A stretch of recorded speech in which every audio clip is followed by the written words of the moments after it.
Haleluya. Hari ini adalah Jumat Agung dan ini adalah hari Yesus di kayu salib. Dan semalam kita terima khotbah mengenai apa yang Yesus lakukan semalam, doa di Getsemani.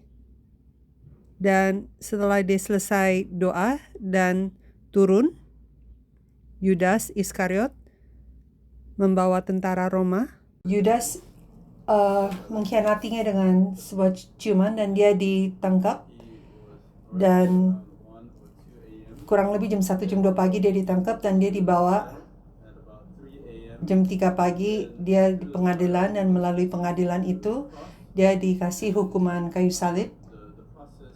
Dan dalam proses itu Petrus menyangkal dia, dan orang-orang yang pernah disentuh oleh Yesus dan semua yang pernah disembuhkan oleh Yesus semua berseru, salibkan dia, salibkan dia. Dan pada akhirnya dia dipukul, dia disiksa, dan mahkota duri ditaruh di kepalanya, dan dia ditelanjangi, dia ditaruh di kayu salib jam 9 pagi.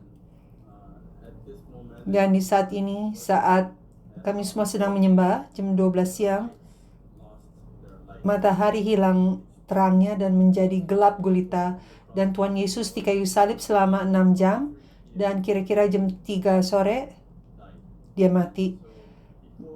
Maka sebelum kita lanjut dengan khotbahnya, saya ingin menunjukkan video ini dari Passion of Christ. Tapi saya kasih peringatan, sangat grafik dengan banyak darah dan kekerasan. Jadi tidak direkomendasikan untuk anak kecil untuk melihat. Jadi orang tua tolong menuntun mereka, maka bisa keluar untuk sebentar atau tutup matanya sebentar.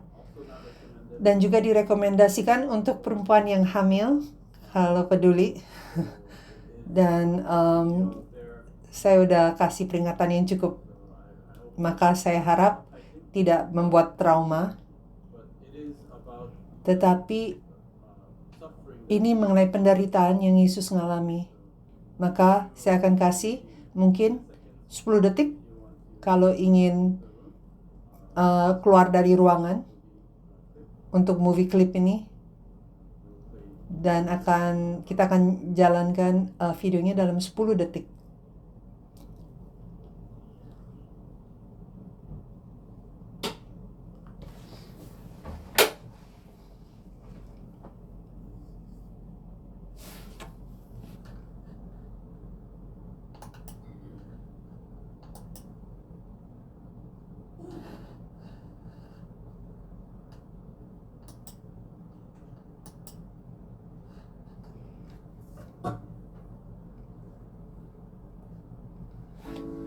Pengorbanan.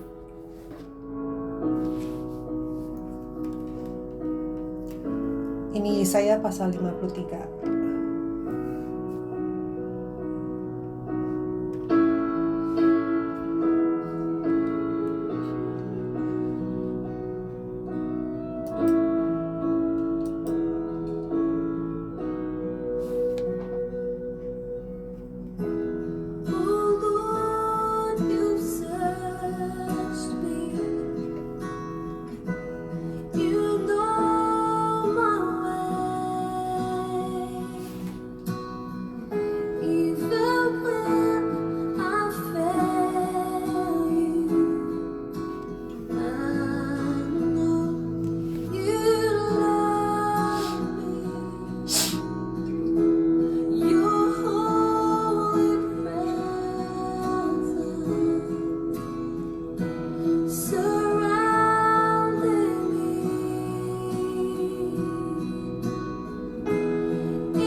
Tapi ceritanya tidak berakhir di situ.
Roma 8:11.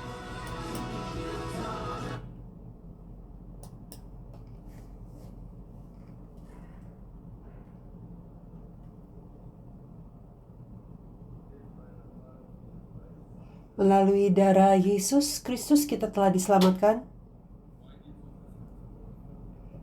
Dan kenapa Yesus harus mengalami itu semua? Dan ini bukan hanya hal yang sangat bawa perasaan, bukan karena penderitaan yang menyelamatkan kita, tetapi lewat darah yang ditumpahkan untuk kita yang mendamaikan dosa kita. Dan hari ini tolong pikirkan itu mengenai kuasa dari darah Yesus. Tadi kita nyanyi mengenai kuasa darah Yesus, maka kita akan memikirkan, dan ini juga lanjutan dari ibadah hari Rabu di mana kita belajar mengenai fondasi. Ya, mari kita buka 1 Petrus pasal 1 ayat 18 sampai 19. Tadi judulnya adalah darah Yesus Kristus. Saya bacakan. Sebab kamu tahu bahwa kamu telah ditebus dari cara hidupmu yang sia-sia yang kamu warisi dari nenek moyangmu, itu bukan dengan barang yang fana, bukan pula dengan perak atau emas. Ayat 19, melainkan dengan darah yang mahal, yaitu darah Kristus, yang sama seperti darah anak domba, yang tak bernoda dan tak bercacat.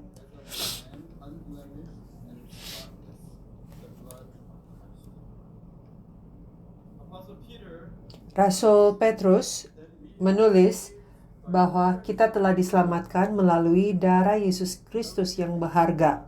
Mari kita mengucap syukur kepada Tuhan Yesus dan Tuhan karena telah memberi darahnya yang berharga kepada kita. Tetapi di sini, mari kita tepuk tangan untuk mengucap syukur kepada Tuhan.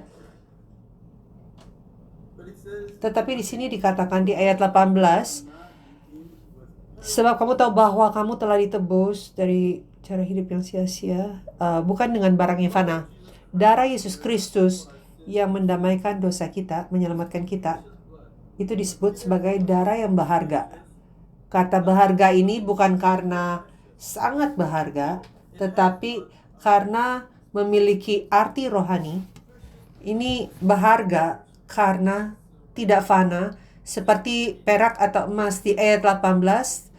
Dia bilang kita harus tahu bahwa kita bukan dengan barang yang fana, yang bisa sekarang saya tanya, darah itu fana atau tidak? Fana kan, bisa hilang. Tetapi kenapa Petrus mengatakan bahwa darah Tuhan Yesus itu tidak fana? Ini berharga karena tidak fana. Oleh karena itu, kita bisa melihat bahwa ada sesuatu yang sesuatu yang tidak bukan barang yang fisik gitu, yang ada kuasa untuk bisa menyelamatkan. Maka hari ini mari kita pikirkan apa di dalam darah Tuhan Yesus yang bisa selamatkan kita. Karena seperti yang kita telah lihat tadi, filmnya itu sangat menyentuhkan, sangat membuat kita beremosi. Dan kita nangis memikirkan Tuhan Yesus. Saya melihat film yang sedih berkali-kali dan film serem berkali-kali. Setelah berapa kali udah nggak bikin saya sedih lagi, sudah tidak menakutkan saya lagi. Tetapi sesuatu tentang Tuhan Yesus ada efek yang kekal. Namun mari kita bilang, misalkan ada orang lain mati untuk kita seperti gitu. Apakah kematiannya itu menyelamatkan dosa kita, mengampuni dosa kita, dan menyelamatkan kita untuk bisa masuk ke dalam surga? Tidak akan.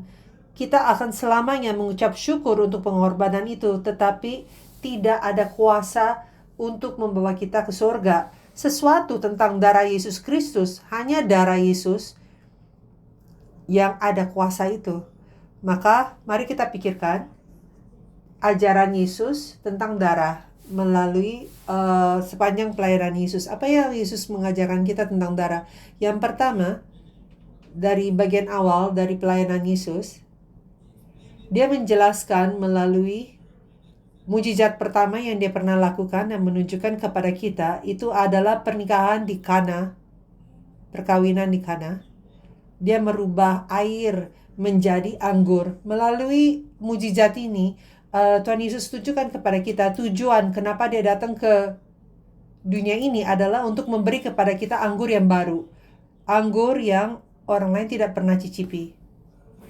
Dari 6 tempayan, tetapi dia akan memberikan kepada kita anggur yang baru.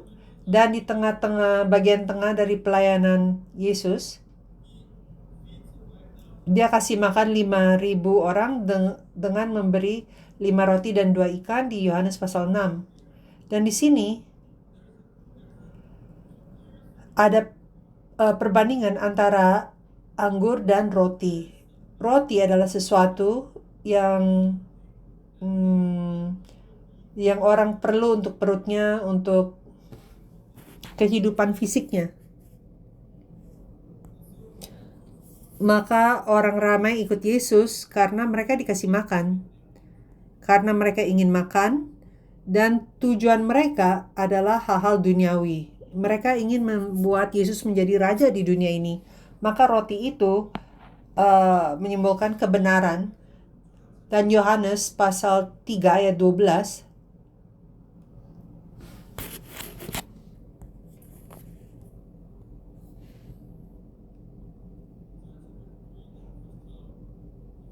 dikatakan, kamu tidak percaya waktu aku berkata-kata dengan kamu tentang hal duniawi. Bagaimana kamu akan percaya kalau aku kata-kata dengan kamu tentang hal sorgawi?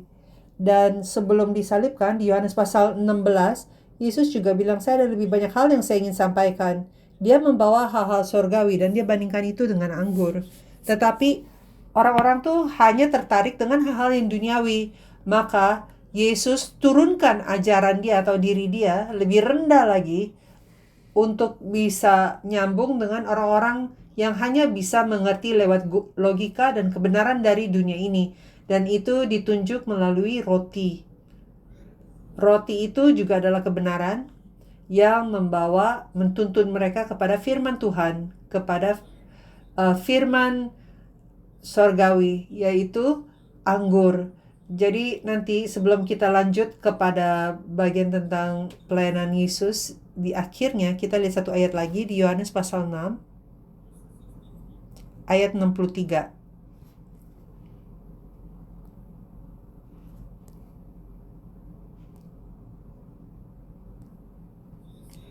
Yesus bilang, rohlah yang memberi hidup, daging sama sekali tidak berguna. Perkataan-perkataan yang kukatakan kepadamu adalah roh dan hidup. Jadi sekarang, di saat kita bicara mengenai penyelamatan, apakah itu hal rohani atau hal duniawi? Itu sebenarnya dua-duanya.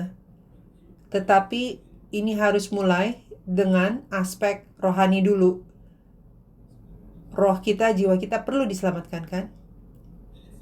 Dan ini adalah pekerjaan rohani. Penyelamatan adalah pekerjaan rohani. Untuk menyelamatkan orang adalah hal duniawi, hal fisik. Maka penyelamatan, pendamaian, agar kita bisa masuk ke sorga dan bukan neraka, itu adalah pekerjaan rohani. Oleh karena itu, Yesus bilang, roh yang memberi hidup. Daging itu tidak ada untungnya sama sekali. Sekarang saya tanya lagi, apakah darah itu roh atau daging? Darah, roh, atau daging? Darah itu roh apa daging? Tapi darah itu kan bagian dari tubuh kita. Tapi Petrus itu membedakan dan mengatakan itu darah yang berharga.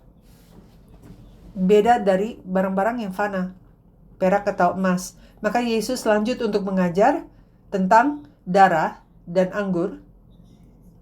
Dan dia menjelaskannya lebih spesifik melalui roti dan anggur di perjamuan akhir. Dan dia menjelaskan bahwa anggur itu adalah darah dia dan roti itu adalah daging dia. Roti itu menyimbolkan daging yang fisik dan anggur menyimbolkan darah yang ada di dalam tubuh. Jadi itu adalah kemanusiaan dan keilahian. Dan dia mengajarkan bahwa anggur itu menunjuk kepada firman yang diekspresikan melalui darah Yesus, dan roti menunjuk kepada kebenaran yang lebih nyata dan bisa diterima oleh manusia di dunia, digambarkan sebagai daging Yesus, tubuh Yesus. Dan cawan itu menunjuk kepada hati manusia. Jadi di saat Yesus menuangkan anggur dia ke dalam cawan dan memberikan kepada murid-muridnya, dia ingin mereka untuk menerima firman itu di dalam hati mereka. Tetapi setelah itu cawan itu digambarkan sebagai kayu salib yang Yesus harus pikul. Lalu ajaran yang terakhir di Taman Getsemani, Yesus menaruh murid-muridnya satu lemparan batu jauhnya. Batu juga di dalam Alkitab itu menunjuk kepada Yesus dan firman Allah. Jadi satu lemparan batu artinya jarak yang dimana batu itu bisa nyampe. Oleh karena itu, dia taruh 3 muridnya, bicara mengenai keadaan rohani mereka, tempat posisi rohani mereka. Mereka ada di tempat di mana mereka bisa menerima firman yang Yesus bawa. Kenapa Yesus datang ke bumi ini? Dia datang untuk memberi kepada kita anggur itu yang adalah firman sorgawi. Iya kan? Jadi, kalau dia tidak memberi firman sorgawi itu dan kembali, apakah dia telah menggenapi atau menyelesaikan misi dia atau gagal? Yesus tidak akan gagal. Yesus harus kasih firman itu, firman kehidupan. Firman yang memberi hidup yang kekal. Jadi dia harus kasih hidup itu kepada kita sebelum dia pulang ke surga, kan? Apa yang, kalau itu kamu di Taman Getsemani, apa yang kamu akan doakan? Bapa, saya akan bayangkan, Bapa, mereka tidak terima firman ini. Apa yang saya harus lakukan?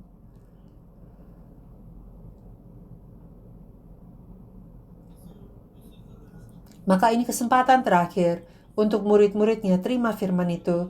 Dan itu sebabnya, ya sudah pasti, semalam kita belajar, termasuk Yesus, ada 4 arah angin yang ditutupin saat doa. Utara, selatan, timur, dan barat dengan doa. Itu yang Yesus ingin lakukan untuk menjaga dari serangan-serangan setan. Tetapi mereka tertidur. Itu juga berarti bahwa mereka itu belum siap, belum sadar untuk menerima batu itu, firman itu. Mereka bahkan 3 murid yang dipilih tidak menerimanya. Ingat kan penolakan yang Yesus harus mengalami? Dari lahir, Herodes ingin membunuh dia.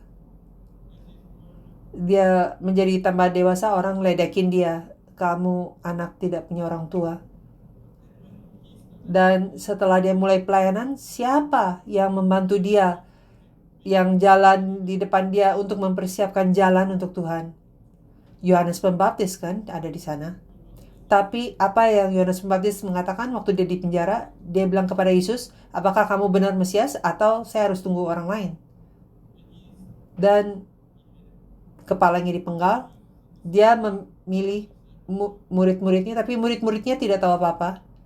Dan tadi kita lihat Yudas itu mengkhianati dia, menjual dia untuk 30 perak. Saya mau ambil kesempatan ini untuk minta maaf dan memperbaiki. Hari Minggu lalu saya bilang 3 perak itu kurang lebih kira-kira 300 dinar. Dan saya cek karena ada berapa khotbah yang beda. Khotbah yang saya dengar yang beda. Yang pertama, Pendeta Abraham Pak bilang itu upah 1 hari. Zaman dulu perak itu harganya tidak sebesar itu. Dan Evangelist Nick juga menunjukkan lewat keluaran di Perjanjian Lama, kalau lembu makan homba, upahnya yang harus dibayar adalah 30 perak. Itu bukan upah 1 tahun kerja. Dan saya juga cari di Wikipedia dan dikatakan kurang lebih 4 bulan gaji. Jadi sebenarnya bukan 1 tahun gaji. Yang membuat Yudas itu bahkan lebih parah lagi kan.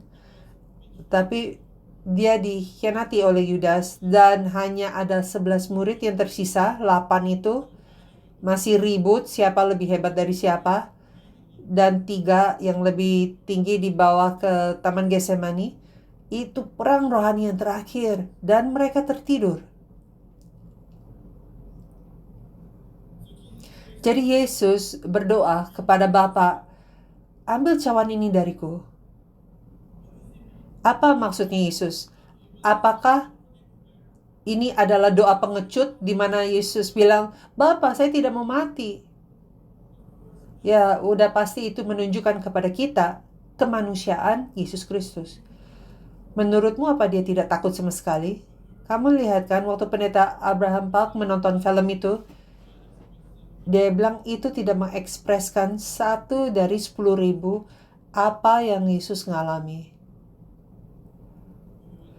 Waktu dia doa di Gunung Ciri, dia bilang Tuhan tunjukkan kepada dia seluruhnya. Tapi film itu aja, menurut saya itu mengekspresikan terbaik yang kita ada, yang saya pernah lihat. Itu sangat seram dan parah. Apakah ada orang di sini yang cukup berani untuk mengalami hal itu? Ya udah pasti Yesus juga tidak mau mengalami itu. Tetapi bukan hanya karena dia takut, tetapi karena ada arti yang lebih dalam di situ. Jadi ada 2 arti yang kita bisa mengerti di sini waktu Yesus bilang, ambil cawan ini dariku, pindahkan. Yang pertama, arti luar atau dari pandangan manusiawi, itu adalah cawan yang menunjukkan murka Allah yang seharusnya kamu dan saya terima. Tetapi Yesus harus memikul murka Allah untuk semua manusia dari dulu, sekarang, dan masa depan. Semua manusia yang pernah hidup dan yang akan hidup di dunia ini. Bisa bayangkan gak beban dari dosa itu dan murka itu? Tetapi yang kedua, cawan itu menunjuk hati manusia. Seperti yang Tuhan Yesus telah mengajarkan kita di perjamuan akhir. Cawan itu menunjukkan hati atau orang yang akan terima dan yang akan terima firman. Jadi di saat Yesus bilang, firman itu kan anggur, Yesus bilang, cawan ini pindahkan dari aku. Kemana? Bukannya dia bilang, oh biarin murid-murid saya menderita dan jangan saya. Tetapi agar firman ini di dalam cawan ini bisa diberikan kepada murid-muridnya. Mereka kan tertidur, mereka tidak siap untuk terima. Tapi Allah Bapa bisa gak berikan cawan itu kepada mereka? Mari kita lihat Markus pasal 2. Markus pasal 2 ayat 5. Ketika Yesus melihat iman mereka, berkatalah ia kepada orang lumpuh itu, "Hai anakku, dosamu sudah diampuni." Tetapi di situ mereka bilang, mengapa orang ini berkata begitu? Ia menghujat Allah. Siapa yang bisa mengampuni dosa kecuali Tuhan sendiri? Tetapi Yesus melalui tumpahan darah dia mengampuni dosa. Dia adalah Tuhan yang dia cukup berkuasa dan dia mampu dan dia memiliki otoritas untuk mengampuni dosa. Jadi dia sedang berkata, "Bapa, cawan ini tolong dipindahkan dari saya." Cawan Yesus, dia ingin untuk ditransfer kepada hati manusia agar dia memiliki firman kehidupan. Tetapi karena mereka tidak siap, karena itu bukan kehendak Bapa, maka Yesus harus mengambil salib dan Yesus harus menjadi puli-puli yang minyak wangi itu yang ditumpahkan agar firman itu bisa diberikan kepada setiap orang. Jadi pada akhirnya dia berdoa, doa yang paling besar. Dia bilang, bukan kehendakku, tetapi kehendakmu yang terjadi. Saya sedang mendengar khotbah Pendeta Abraham Park semalam, dan dia bilang, Yesus melalui penderitaan, Yesus bahkan tidak bisa doa kepada Bapa. Dia bilang, "Bapak udah cepat-cepat bunuh saya aja, terlalu sakit." Dia tahu bahwa dia harus tanggung semua rasa sakitnya untuk kita semua.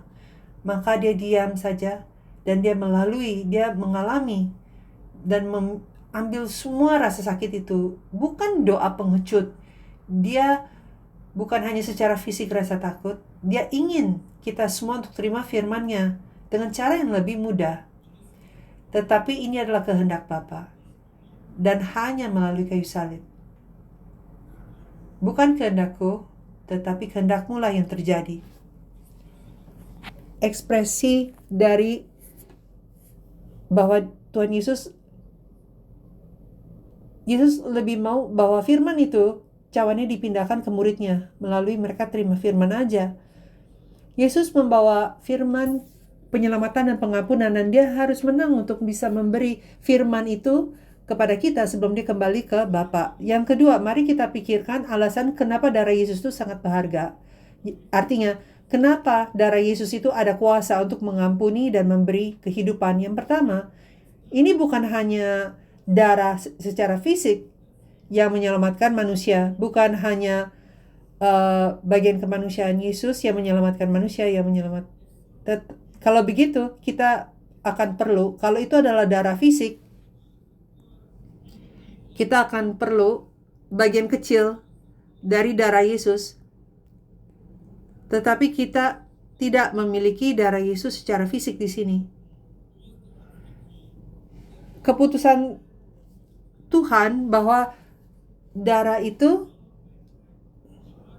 dari kejatuhan manusia, Tuhan sudah secara nubuat mengatakan bahwa darah harus ditumpahkan untuk mengampuni dosa. Ibrani 9 ayat 22. Oleh karena itu binatang dikasih, tapi itu hanya sementara. Harus dilakukannya lagi. Tetapi darah Yesus Kristus, Ibrani pasal 9 ayat 22 dikatakan, dan hampir segala sesuatu disucikan menurut hukum Taurat dengan darah, dan tanpa menumpahkan darah tidak ada pengampunan. Dan melalui darah Yesus Kristus yang dikorbankan satu kali untuk selamanya. Satu kali itu udah cukup kan untuk mengampuni dosa semua manusia. masa lalu, sekarang, dan masa depan. Jadi apa yang ada di dalam darah Yesus yang memiliki kuasa untuk menyelamatkan kita? Di dalam darah ada hidup. Menurut Imamat 17 ayat 11,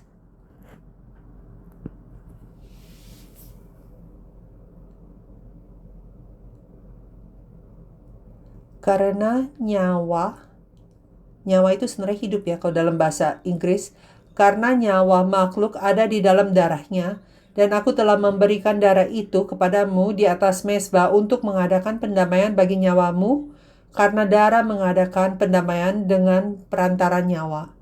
Jadi di dalam darah isinya apa? Ada nyawa. Jadi kalau kehabisan darah, kita nyawanya hilang kan? Jadi di dalam darah ada nyawa, itu hidup. Dan di dalam bahasa Ibrani itu nefes. Tetapi dalam bahasa Yunani itu adalah shuke. Shuke, kata psikologi gitu datang dari kata itu. Dalam Ibrani nefes artinya hidup, dan di Yunani shuke artinya hidup, jiwa, dan nyawa. Bagian yang bisa menerima hidup, jiwa itu dimana kita bisa terima firman tempatnya.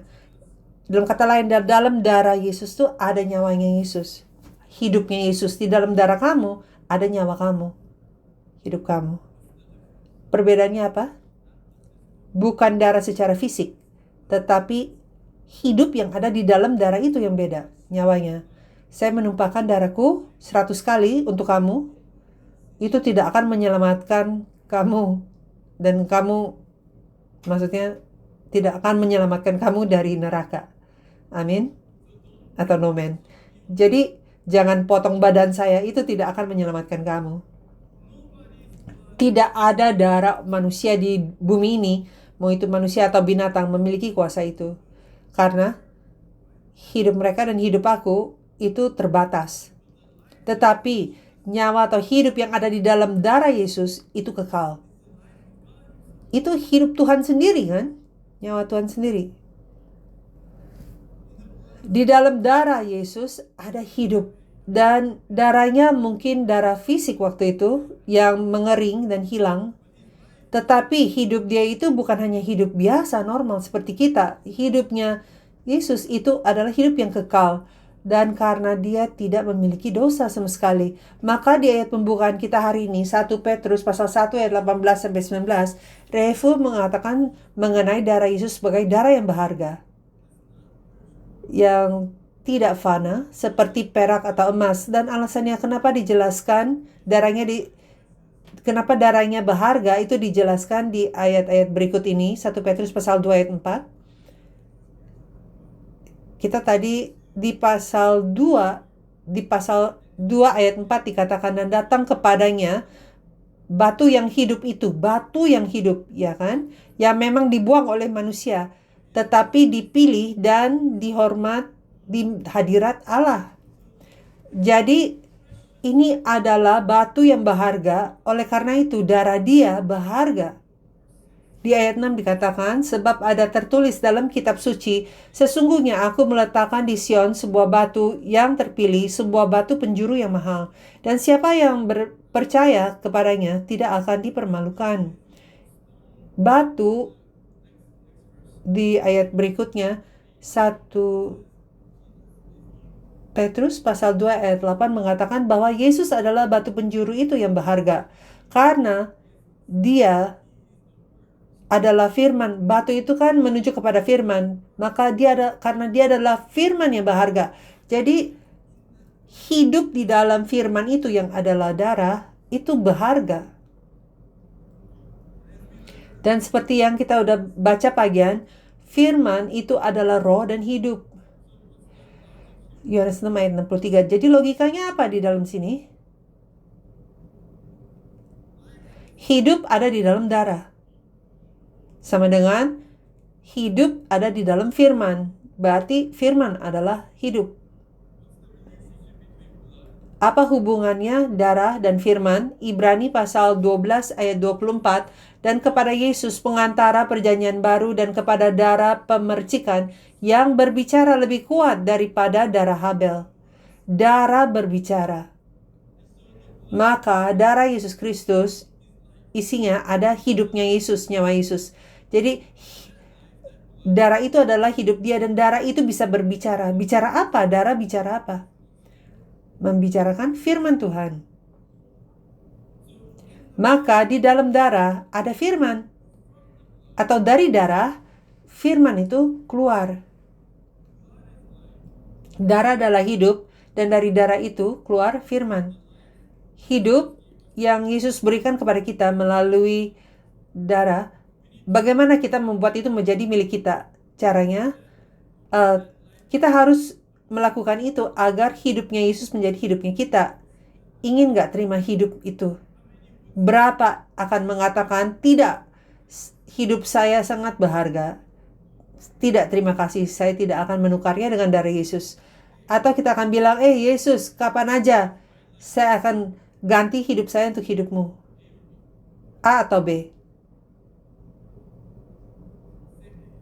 Yang kalau bilang A, angkat tangan.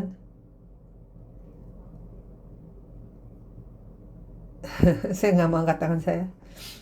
Karena hidupnya Yesus itu kekal kan, maka dia mati di kayu salib. Dia bilang, kamu dan saya, kita ganti hidup kita. Saya kasih kamu hidup saya ambil hidup kamu. Dan hidup kamu harusnya terima kutukan ini. Saya ambil pikul itu untuk kamu, kamu ambil hidup aku yang kekal. Jadi bagaimana sekarang, kita kan tidak di kayu salib. Secara hurufiah 2000 tahun yang lalu, kita tidak memiliki darah yang secara fisik. Jadi bagaimana kita membuat darah itu menjadi milik kita, agar hidup itu menjadi milik kita, dan agar firman itu menjadi milik kita juga.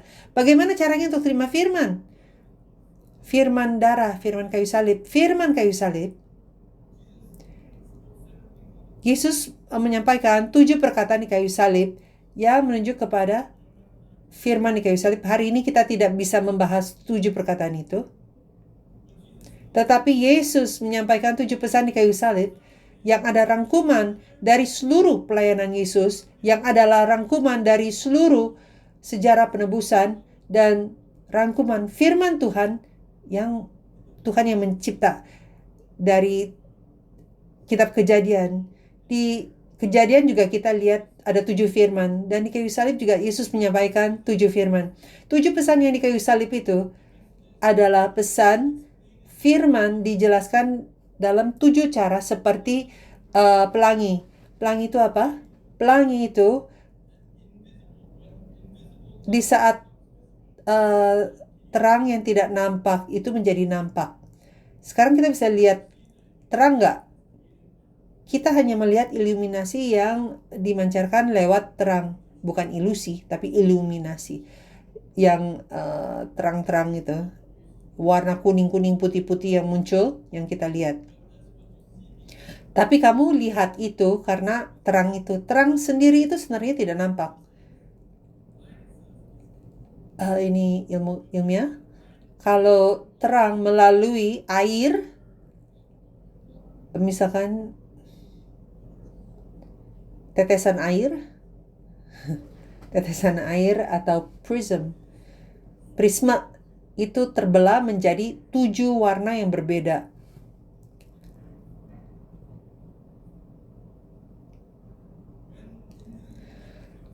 Di saat terang yang tidak nampak menjadi nampak melalui prisma atau air, itu menjadi 7 warna yang kelihatan.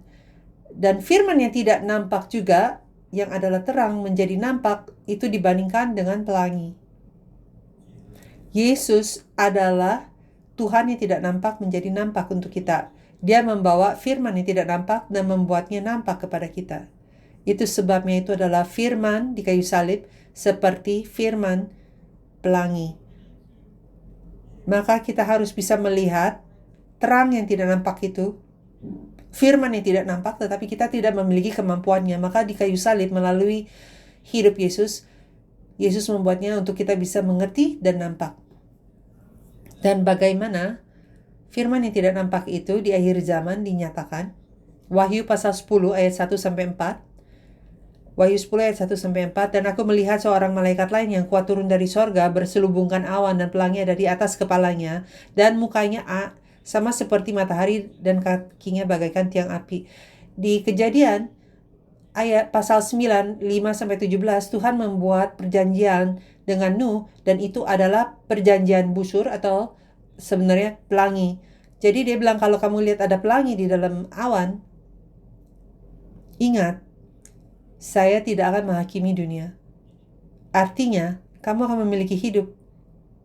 Di sini, di Wahyu pasal 10 ayat 1-4, kita melihat awan dan pelangi ada di atas kepalanya, dan mukanya seperti matahari yang bersinar, dan kakinya bagaikan tiang api. Dan dalam tangannya, ia memegang sebuah gulungan kitab kecil yang terbuka. Ia menginjakkan kaki kanannya di atas laut dan kaki kirinya di atas bumi, dan ia berseru dengan suara nyaring, sama seperti singa yang mengaum. Dan sesudah ia berseru, ketujuh guru itu memperdengarkan suaranya. Lihat sekali lagi, 7 guru. Jadi suara ini adalah suara yang membicarakan firman, datang dalam 7 guru. Dan sesudah ketujuh guru itu selesai berbicara, aku mau menuliskannya, tetapi aku mendengar suatu suara dari sorga berkata, meteraikanlah apa yang dikatakan oleh ketujuh guru itu, dan janganlah engkau menuliskannya. Ini adalah firman yang tersembunyi, firman akhir zaman. Bagaimana caranya untuk kita menerimanya? Bagaimana kita terima dari di kayu salib? Itu hanya melalui firman Tuhan. Bagaimana terima hidup? Tuhan Yesus sudah masukkan itu dalam darahnya, di dalam firman-Nya. Dan dia bilang, saya akan mengirim Roh Kudus kepadamu, Roh kebenaran, dan dia akan menyatakan kepadamu hal-hal yang saya tidak bisa nyatakan kepada kamu. Maka harusnya apa yang kita harus lakukan sebagai anak-anak Tuhan? Di saat kita kan manusia secara fisik, jadi kadang gambaran atau video memang membantu kita untuk bisa membayangkannya. Tetapi kalau kita pikirkan tentang Tuhan Yesus kita, yang mati untuk kita, demi kita, sebagai manusia yang normal dan Kristen, orang baik, apakah itu masuk dalam pikiran kita? Saya ingin melakukan sesuatu, saya ingin melakukan sesuatu untuk Tuhan Yesus. Saya ingin menjawab dan bereaksi kepada apa yang dia telah lakukan untuk saya. Ada gak kamu hati seperti itu? Apa saya bikin ini lebih gampang ya? Apakah kita ada keinginan untuk melakukan apa yang Yesus ingin kita lakukan? Dia telah membeli hidup kita, nyawa kita, diri kita melalui darah dia. Kita harusnya bisa mengatakan, apa aja Tuhan, apa yang Engkau perintahkan kepadaku, saya akan lakukannya. Tetapi kadang kita tahu kita tidak melakukannya. Tapi paling enggak sesuatu yang akan menyenangkan dia. Kenapa? Kenapa dia harus mengalami itu? Kenapa dia mati untuk kita seperti itu? Kenapa? Harusnya ada tujuan. Dia ingin kita menerima darah itu. Dia ingin kita untuk menerima hidup yang dia datang untuk kasih kepada kita. Hanya itu, dia ingin kita terima hidup itu. Kamu mau gak terima hidup itu? Amin. Itu adalah hidup yang kekal. Dan dia masukin itu dalam firman. Dan dia bilang, saya hanya mau kamu terima firman ini. Saya hanya mau kamu ambil firman ini, kamu terima hidup, lalu ambil dan kasih hidup itu kepada banyak orang. Kasih hidup ini yang kamu sudah terima. Kamu memiliki otoritas. Ini gratis. Kamu ambil, kasih ke orang-orang agar mereka pun bisa terima hidup itu. Jadi di saat ini saya ingin kita nyanyi satu pujian, dan setelah itu saya ingin kita benar-benar berdoa dan merenungkan mengenai pengorbanan Tuhan Yesus. Dan mari kita membuat keputusan, atau paling enggak bilang, Yesus, apa yang saya bisa lakukan? Apa yang seharusnya saya lakukan untuk bisa mengucap syukur kepada Engkau? Bagaimana caranya untuk saya bisa terima hidup itu? Kalau kita selama ini keras kepala bertahun-tahun, mari kita ambil keputusan untuk mulai belajar Alkitab. Paling enggak ya baca Alkitab. Hanya menjadi orang Kristen, hanya datang ke gereja doang, itu tidak mungkin memberi hidup kepada kamu. Tapi kita harus terima firman ini. Firman. Dan ini hidup yang ada di dalam firman, yang Yesus masukkan di dalam darah Yesus, itu yang akan kasih kita hidup itu. Maka kita harus terima hidup itu. Maka mari kita minta kepada Tuhan, Tuhan, Engkau telah mengutus Yesus agar saya bisa terima hidup itu. Apakah hidup itu ada di dalam diri saya? Bantu saya bisa terima hidup itu. Mari kita nyanyi pujian 144. Lalu kita nyanyi lirik 1 dan 2, dan kita akan nyanyi untuk sebentar dan saya akan tutup dengan doa.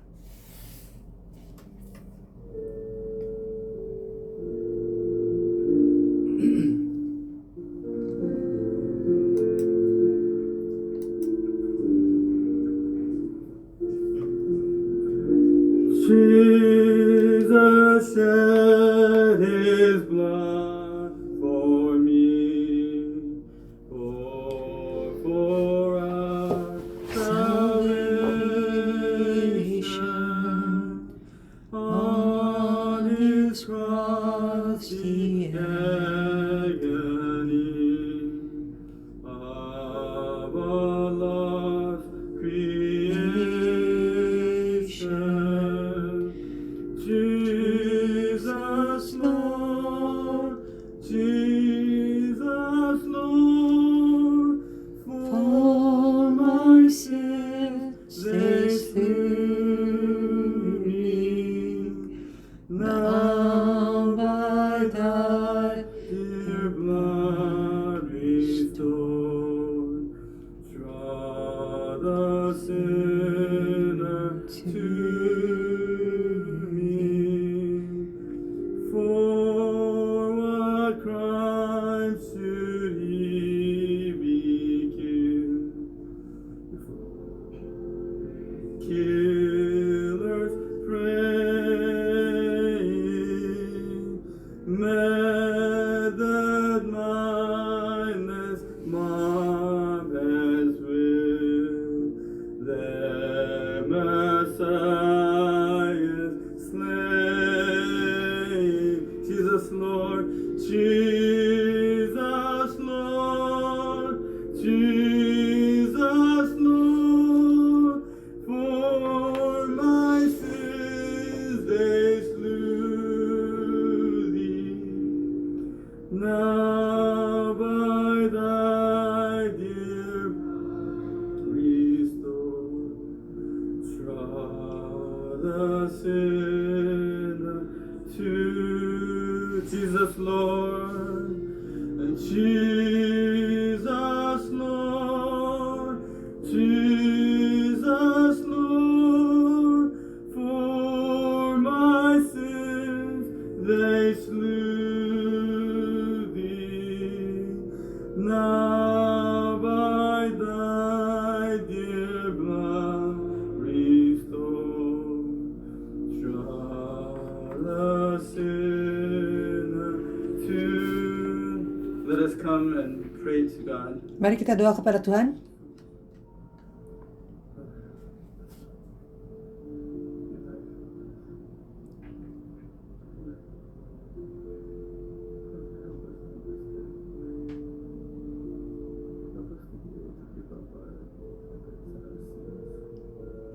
Thank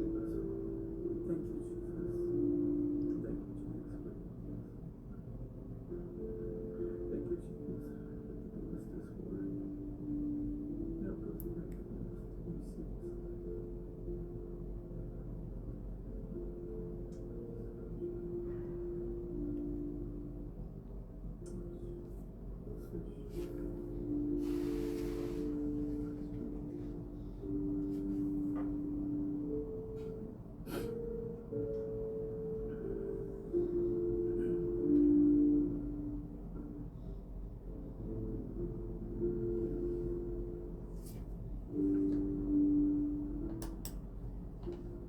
Father, we thank you for Bapa, your kami mengucap syukur amazing grace. untuk kasih karunia-Mu yang sangat luar biasa. Send your only Son Engkau telah mengutus to anak-Mu watch him die and shed untuk all his melihat dia blood. mati dan menumpahkan darah dan airnya demi kami. What an amazing love. Ini adalah kasih yang sangat luar biasa yang Kau telah berikan kepada kami. Father, help us to Bapa, tolong bantu kami untuk bisa menerima kasih itu and help us to dan bantu kami not make your tidak sacrifice membuat pengorbanan-Mu a sacrifice in sebuah korbanan yang sia-sia, tetapi bantu kami untuk menggenapi tujuan dan datang untuk ketemu tujuan kenapa Yesus mati demi kami. Bantu kami terima hidup yang kekal itu, Bapa. Bantu kami tidak menyerah.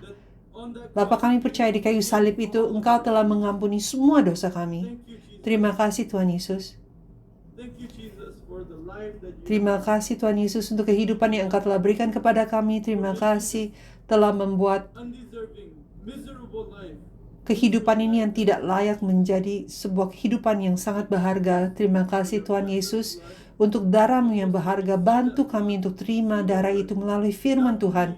Bukan hanya 1 tahun 1 kali atau berapa kali setahun.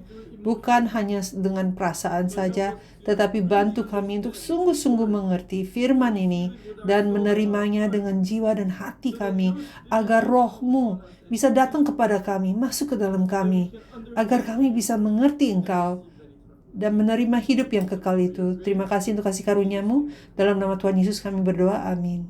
Mari kita ucap syukur kepada Tuhan.